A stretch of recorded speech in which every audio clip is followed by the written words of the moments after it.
Hello guys! Ayan, ang poging gala. Gumagala sa kabundukan. Nagbibisita ng mga tanim. Kahit makulimlim ang panahon. Ayan, mga ka-followers, ang buhay probinsya.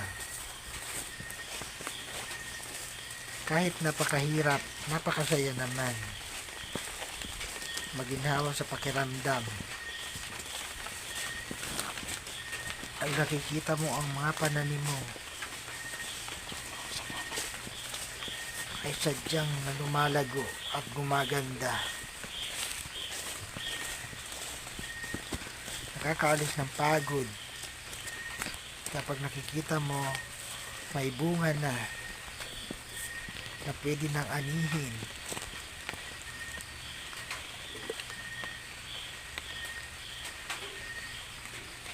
Kaya pag sa probinsya ka nakatira, basta masipag ka lang sa pagtatanim, marami mong mapapakinabangan. Hindi ka magugutom.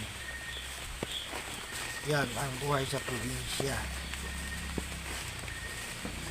Pag ikaw ay patamad-tamad, talagang gugutumin.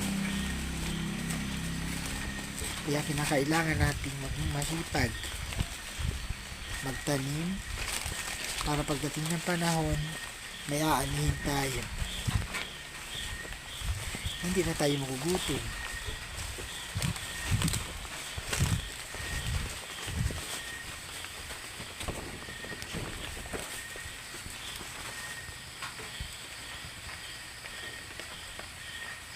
Kahit mapagod sa probinsya, kahit mapagod na mundo, hindi alintana ang pagod kapag nakikita mo ang iyong mga tanim ay may mga bunga na at pwede nang anihin.